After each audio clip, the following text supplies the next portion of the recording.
ಎಲ್ಲರಿಗೂ ನಮಸ್ಕಾರ. ವಿಷ್ಣುಸ್ ಕಿಚನ್ಗೆ ಸ್ವಾಗತ. ಇವತ್ತು ನಾನು ಕಡಲೆಬೇಳೆ ಪಾಯಸ ಮತ್ತು ಅದ್ರ ಜೊತೆಗೆ ಮಾವಿನಕಾಯಿಯ ಕಾಯಿ ಸಾಸಿವೆಯನ್ನು ಮಾಡುವಂಥ 2 ರೆಸಿಪಿನ ತೊಗೊಂಡು ಬಂದಿದ್ದೀನಿ. ಈ ಕಡಲೆಬೇಳೆ ಪಾಯಸನೂ ಅಷ್ಟೇ ತುಂಬಾ ರುಚಿಯಾಗಿರುತ್ತೆ, ತುಂಬಾ ಸುಲಭವಾಗಿ ಮಾಡ್ಕೊಳ್ಬೋದು.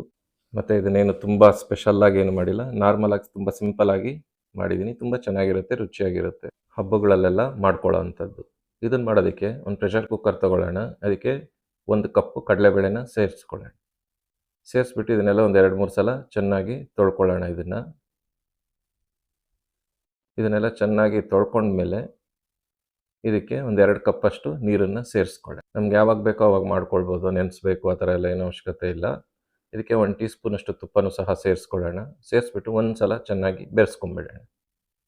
ಬೆರೆಸ್ಬಿಟ್ಟು ಇದನ್ನು ಮುಚ್ಚಳ ಮುಚ್ಚಿ ಒಂದು 6 ವಿಷಲ್ಲು ಕೂಗಿಸ್ಕೊಳ್ಳೋಣ. ಯಾಕಂದರೆ ನಾವು ನೆನೆಸಿಲ್ವಲ್ಲ, ಬೇಯಬೇಕು ಮೃದುವಾಗಿ, ಅದಕ್ಕೋಸ್ಕರ. ಅಷ್ಟರಲ್ಲಿ ಬೆಲ್ಲ ಕರಗಿಸ್ಕೊಳ್ಳೋಣ. ಒಂದು ಪಾತ್ರೆಗೆ 2 ಕಪ್ಪು ಬೆಲ್ಲ ಹಾಕ್ಕೊಳ್ಳೋಣ. 1 ಕಪ್ ಕಡಲೆಬೇಳೆ, 2 ಕಪ್ಪು ಬೆಲ್ಲ. ಇದಕ್ಕೆ ಒಂದು ಅರ್ಧ ಕಪ್ಪಷ್ಟು ನೀರನ್ನು ಸೇರಿಸ್ಕೊಳ್ಳೋಣ. ಸೇರಿಸ್ಬಿಟ್ಟು ಈ ಬೆಲ್ಲನೆಲ್ಲ ಚೆನ್ನಾಗಿ ಕರಗಿಸ್ಕೊಳ್ಳೋಣ. ಇದೇನು ಪಾಕ ಬರೋದು ಆ ಥರ ಎಲ್ಲ ಏನು ಬೇಡ, ಈ ಥರ ಕರಗಿದ್ರೆ ಸಾಕು. ಇದನ್ನು ಪಕ್ಕ ತೆಗೆದಿಟ್ಕೊಳ್ಳೋಣ. ಈಗ ಒಂದು ಮಿಕ್ಸರ್ ಜಾರ್ ತೊಗೊಳ್ಳೋಣ. ಇದಕ್ಕೆ 1 ಕಪ್ಪಷ್ಟು ಹಸಿ ಕಾಯಿ ತುರಿ ಸೇರಿಸ್ಕೊಳ್ಳೋಣ. 1-2 ಏಲಕ್ಕಿನೂ ಸಹ ಸೇರಿಸ್ಕೊಳ್ಳೋಣ.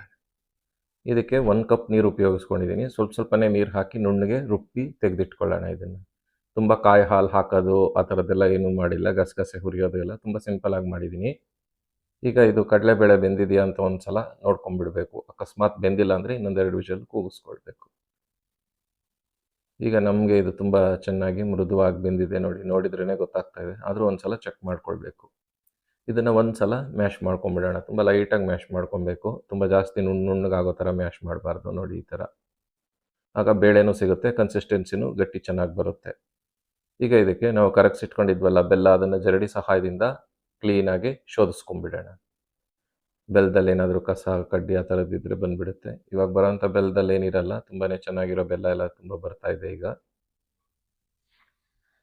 ಈಗ ಇದಕ್ಕೆ ನಾವು ರುಬ್ಬಿಟ್ಕೊಂಡಿದ್ವಲ್ಲ ತೆಂಗಿನಕಾಯಿ ತುರಿ ಮತ್ತು ಏಲಕ್ಕಿ, ಅದನ್ನು ಸಹ ಇದಕ್ಕೆ ಸೇರಿಸ್ಕೊಂಬಿಡೋಣ.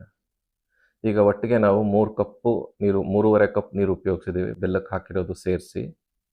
ಇಷ್ಟು ನೀರು ಕರೆಕ್ಟ್ ಆಗುತ್ತೆ ಇದಕ್ಕೆ. ಈಗ ಇದನ್ನೆಲ್ಲ ಬೆರೆಸ್ಬಿಟ್ಟು ಒಂದು 3-4 ನಿಮಿಷ ಇದನ್ನು ಕುದಿಸ್ಕೊಳ್ಬೇಕು. ಜೋರೂರಿನಲ್ಲೇ ಕುದಿಸ್ಕೊಳ್ಬೋದು, ಏನು ತೊಂದರೆ ಇಲ್ಲ. ಇದೇನು ಬೇಗ ತಳ ಹತ್ತೋದು ಆ ಥರ ಎಲ್ಲ ಏನಾಗಲ್ಲ, ಯಾಕಂದರೆ ಸ್ವಲ್ಪ ನೀರಿನ ಅಂಶ ಎಲ್ಲ ಇರುತ್ತೆ. 3-4 ನಿಮಿಷ ಅಂದರೆ ಈ ಬೆಲ್ಲದ ಅಂಶ ಎಲ್ಲ ಚೆನ್ನಾಗಿ ಹೀರ್ಕೊಳ್ಬೇಕು ಅದರೊಳಗಡೆ, ಅದಕ್ಕೋಸ್ಕರ. ಆಮೇಲೆ ಸ್ಟವ್ ಆಫ್ ಮಾಡಿಬಿಡೋಣ. ಈಗ ಒಂದು ಸಣ್ಣ ಸೌಟಿಗೆ 1 ಟೇಬಲ್ ಸ್ಪೂನಷ್ಟು ತುಪ್ಪ ಸೇರಿಸ್ಕೊಳ್ಳೋಣ. ತುಪ್ಪಕ್ಕಾದ್ಮೇಲೆ ಇದಕ್ಕೆ ಒಂದು ಸ್ವಲ್ಪ ದ್ರಾಕ್ಷಿ ಗೋಡಂಬಿ, ಅಥವಾ ನಿಮ್ಗೆ ಎಷ್ಟು ಬೇಕೋ ಅಷ್ಟು ಹಾಕ್ಕೊಳ್ಬೋದು. ಜಾಸ್ತಿ ಬೇಕಂದರೆ ಜಾಸ್ತಿ, ಕಮ್ಮಿ ಬೇಕಂದರೆ ಕಮ್ಮಿ. ಇದರಲ್ಲಿ ಏನು ಇದಕ್ಕೇನು ಅಳತೆ ಪ್ರಮಾಣ ಏನು ಅವಶ್ಯಕತೆ ಇಲ್ಲ. ಇದನ್ನೆಲ್ಲ ಕೆಂಪಗಾಗೋವರೆಗೂ ಚೆನ್ನಾಗಿ ತುಪ್ಪದಲ್ಲಿ ಹುರ್ಕೊಳ್ಬೇಕು. ಈ ಥರ ಎಲ್ಲ ಕೆಂಪಗಾದ್ಮೇಲೆ ಇದನ್ನು ಈ ಒಂದು ಪಾಯಸದ ಪಾತ್ರೆಗೆ ಹಾಕ್ಬಿಡೋಣ. ಹಾಕ್ಬಿಟ್ಟು ಇದನ್ನೊಂದು 15 ನಿಮಿಷ ಮುಚ್ಚಿಟ್ಬಿಡೋಣ. ಒಂದು 15 ನಿಮಿಷ ಆದಮೇಲೆ ಇದೆಲ್ಲ ಚೆನ್ನಾಗಿ ಸೆಟ್ಲಾಗಿರುತ್ತೆ. ನೋಡಿ, ಕನ್ಸಿಸ್ಟೆನ್ಸಿ ಎಲ್ಲ ಕರೆಕ್ಟಾಗಿದೆ. ಬೇಳೆ ಇದು ಎಲ್ಲ ಕಾಣ್ತಾ ಇದೆ ನೋಡಿ ಹೇಗೆ, ತುಂಬಾ ರುಚಿಯಾಗಿರುತ್ತೆ. ಈಗ ಈ ಒಂದು ಕಡಲೆಬೇಳೆ ಪಾಯಸ ತಯಾರಾಯಿತು. ಈಗ ಮಾವಿನಕಾಯಿಯ ಕಾಯಿ ಸಾಸಿವೆಯನ್ನು, ಇದು ನಾನು ಮಾಡಿರೋದು ಮಾವಿನಕಾಯಿ ಚಿತ್ರಾನ್ನ, ಅಂದರೆ ಕಾಯಿ ಸಾಸಿವೆ ಅನ್ನಕ್ಕೆ ಉಪಯೋಗಿಸೋ ಥರ ಪದಾರ್ಥಗಳನ್ನು ಉಪಯೋಗಿಸ್ಕೊಂಡು ಮಾಡಿರೋದು. ತುಂಬ ಅಂದರೆ ತುಂಬಾ ರುಚಿಯಾಗಿರುತ್ತೆ ಇದು. ನೋಡಿ ಎಷ್ಟು ಚೆನ್ನಾಗಿ ಬಂದಿದೆ, ನೋಡೋಕ್ಕೂ ಅಷ್ಟೇ ಚೆನ್ನಾಗಿದೆ, ತಿನ್ನೋಕ್ಕೂ ಅಷ್ಟೇ ರುಚಿಯಾಗಿರುತ್ತೆ. ಇದನ್ನು ಮಾಡೋದಕ್ಕೆ 2 ಸಣ್ಣ ಗಾತ್ರದ ಮಾವಿನಕಾಯಿ ತೊಗೊಂಡಿದ್ದೀನಿ. ಈ ಥರ ಇದನ್ನು ಸಿಪ್ಪೆ ತೆಗೆದುಬಿಟ್ಟು ಈ ಥರ ಹೋಳುಗಳಾಗಿ ಹೆಚ್ಚಿಟ್ಕೊಳ್ಳೋಣ. ಒಂದು ಸ್ವಲ್ಪ ತುರಿನೂ ಸಹ ಮೇಲೆ ಹಾಕೋಕ್ಕೆ ತುರಿದಿಟ್ಕೊಂಡಿದ್ದೀನಿ. ಈಗ ಒಂದು ಮಿಕ್ಸರ್ ಜಾರ್ ತೊಗೊಳ್ಳೋಣ. ಇದಕ್ಕೆ 1 ಕಪ್ಪು ಹಸಿಕಾಯಿ ತುರಿನ ಸೇರಿಸ್ಕೊಳ್ಳೋಣ.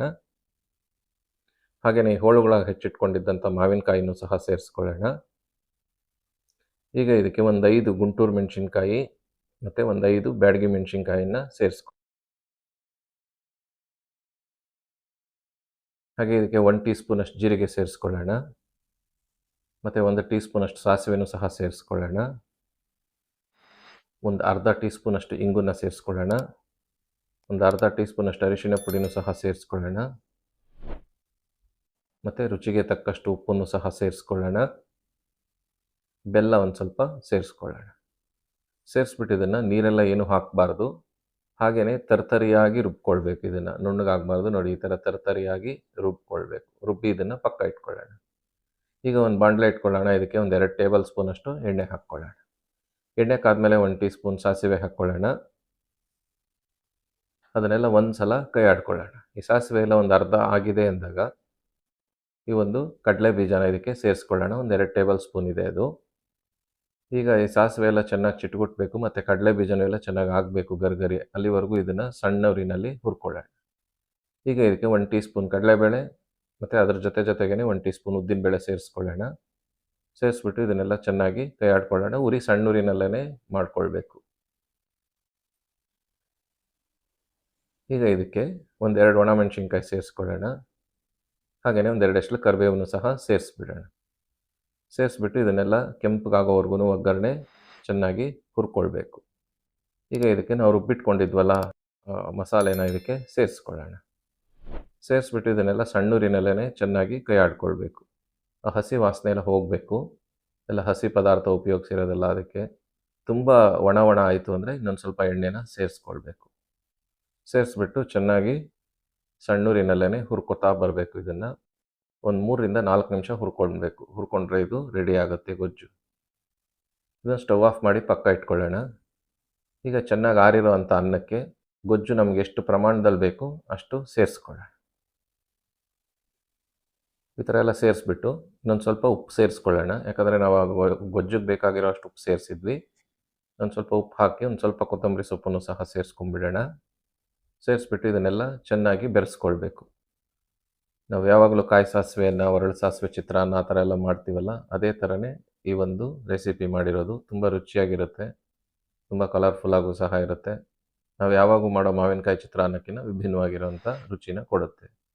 ಈಗ ಮೇಲ್ಗಡೆ ಒಂದು ಸ್ವಲ್ಪ ಮಾವಿನಕಾಯಿ ತುರಿದಿಟ್ಕೊಂಡಿದ್ವಲ್ಲ ಅದನ್ನು ಸೇರಿಸ್ಬಿಡೋಣ. ಈ ಒಂದು ಮಾವಿನಕಾಯಿ ಚಿತ್ರಾನ್ನ ಸಹ ಈಗ ತಯಾರಾಯಿತು. ಈ ಒಂದು ಕಡಲೆಬೇಳೆ ಪಾಯಸ ಮತ್ತು ಈ ಒಂದು ಮಾವಿನಕಾಯಿಯ ಕಾಯಿ ಸಾಸಿವೆ ಚಿತ್ರಾನ್ನ, ಈ 2 ರೆಸಿಪಿ ನಿಮ್ಗೆ ಇಷ್ಟ ಆಗಿದ್ರೆ ನಮ್ಮ ವಿಡಿಯೋನ ಲೈಕ್ ಮಾಡಿ, ಕಮೆಂಟ್ ಮಾಡಿ, ಶೇರ್ ಮಾಡಿ, ನಮ್ಮ ಚಾನಲ್ನ ಸಬ್ಸ್ಕ್ರೈಬ್ ಮಾಡಿ. ಧನ್ಯವಾದಗಳು.